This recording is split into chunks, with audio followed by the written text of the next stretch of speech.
Vlog 3 of the C10 Build. I'm about to head over to the parts store. There's actually a parts store in this area that specializes in trucks. I think I've mentioned it on here before, but we're going to head there and check it out. I've got to pick up some pieces for the project so we can continue. Might as well show you what I've done so far this morning though. So far this morning's been pretty basic. I was using those Norton stripping discs that I showed in Vlog 2 to go ahead and knock down some of this nastiness on this thing. Preferably, I probably would have liked to have seen the cab blasted to begin with, but you know, hey, can't be ideal situation every time. Let's go ahead and pick up some parts.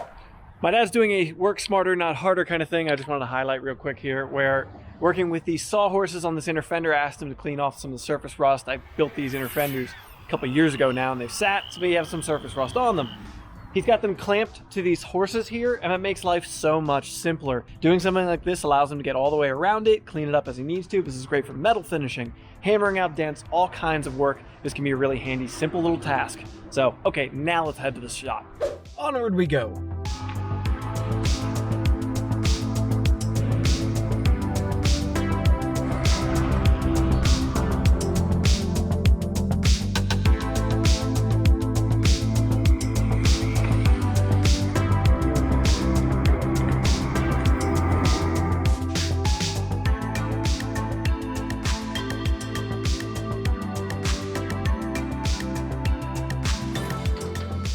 Today's truck parts seem to have so much stuff. Honestly, if you were in the Charlotte area and working on one of these trucks, the prices are fairly competitive and being able to just go pick the stuff up is so handy. I don't know what I would do if it wasn't for the fact that I had access to this right now. Having to order stuff and waiting another week, I'm spoiled right now to not have to do that. So pretty awesome. We can head back to the shop, get back to work and make some forward progress in this thing.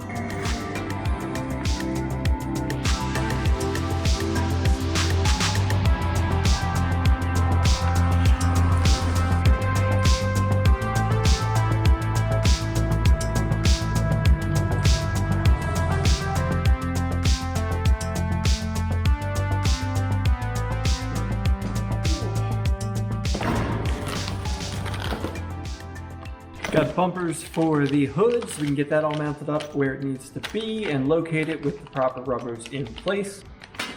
And yep, come on, doing this one-handed is so easy. There we go. Rear bumper brackets.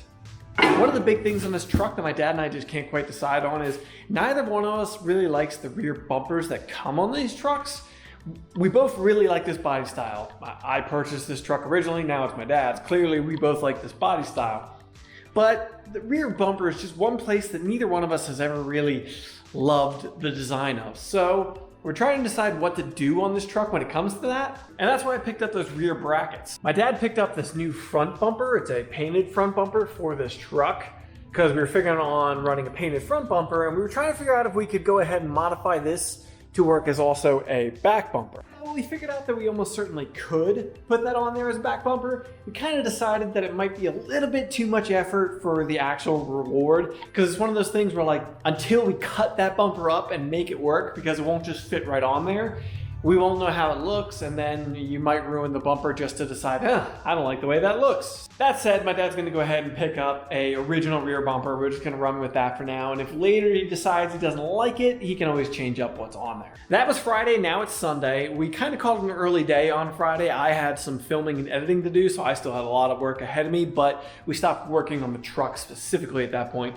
Any of the videos I filmed that day, you folks should have seen by now, by the time this video comes out. To finish this video up, I'm gonna show you some of the tools that I've been getting in recently. I loaded up a whole lot of my tools in my back of my Prius, and then I kind of put them out on these shelves here to have as my little tool storage area for the moment. Unfortunately, that means that I wasn't able to bring everything I would like to do. There's just no way to fit everything I would need to build a car into my Prius. I've got a storage trailer full of stuff right now. So I just had to kind of pick and choose what the heck it was I brought. But there's a few things that since I got here, I realized, I really needed that. I forgot to bring something I have to have. So I ordered a couple of different versions of some stuff that I have, maybe replacements for the ones that I have. These orders came in from Amazon and various places. One thing I ordered in was some new circle templates. I've had these for going on 10 years now. The one I have is getting pretty tired and beat, so time for a new one.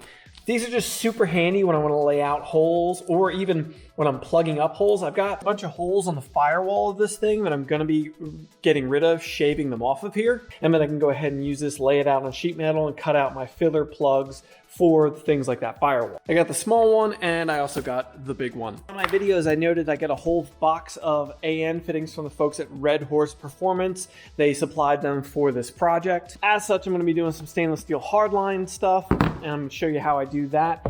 Along with that, I got a new tubing bender for 3/16 tubing. This set of benders is a rigid copy of the Swage Lock design. This is my 3/8" Swage Lock tubing bender that I love. It's got the roller bearings in there for really smooth bending action. So does this rigid one, but this is the 3/16 version. Swage Lock doesn't make a 3/16 version of this, or I might have considered trying to buy theirs. Also, the Swage Lock one is significantly more expensive anyway. I want to say this 3/8" version is somewhere around $250 to $300 new, and this rigid 3/16 bender was just over $100. That may seem expensive for a tubing bender, and well, it kind of is. But I do a lot of really high quality tubing work. I need to have quality tools to do that. Previously, my 3/16 bender was this one right here that I got from Nitrous Express or Earl's or one of those. They all sell the same version, and it works and it gets the job done, but it's really difficult on 3/16, and I always worry it's going to scar things up because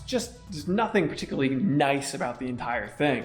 And I want to say this thing's like 50, 60 bucks, so I mean, yeah, that's like half the price of what I paid for the rigid version, but I mean, for what you're getting, the rigid one is more than twice the tool. I mean, there's the rigid one.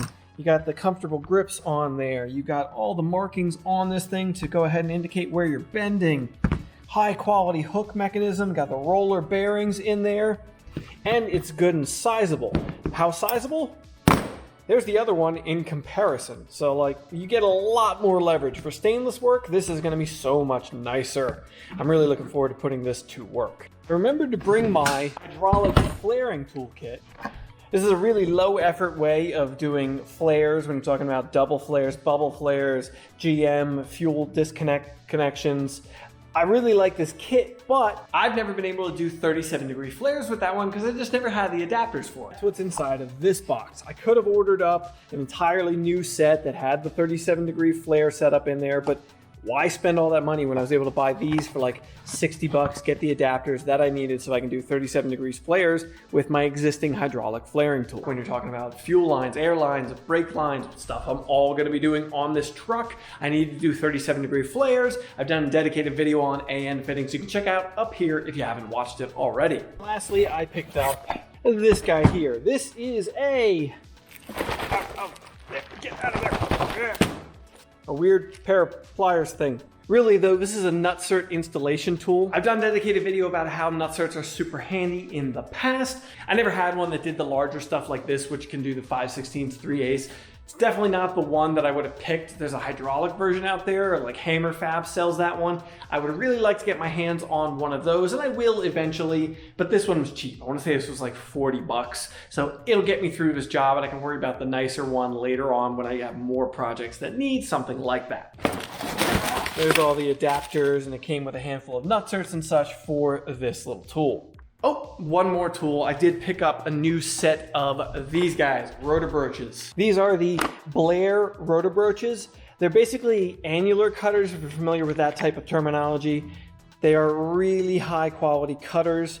They're really good for cutting things like spot welds. It's one thing they can be used for. I don't really use them for that, but they are really, really handy for cutting good, clean, round holes in things. Personally, I don't drill holes over 3/8 of an inch, even then pushing it. Like over 5/16 of an inch, I won't drill the hole usually unless I'm enlarging a hole that already exists. But if I'm drilling a new hole, I won't drill larger than that. I will just break out those guys and cut a hole larger than that. It works so much quicker than breaking out drill bits and stepping my way up. No way. One little 1/8" pilot hole, those rotor broach cutters, and I am good to go. I will absolutely do a dedicated video about the use of those. Once I'm back next to my drill press and all that, I can do a really good breakdown about how I use them the various different ways. All right, folks, that's gonna wrap it up for this video. I hope you found this vlog interesting. Kind of jumped around over the days here as I've been working on different projects.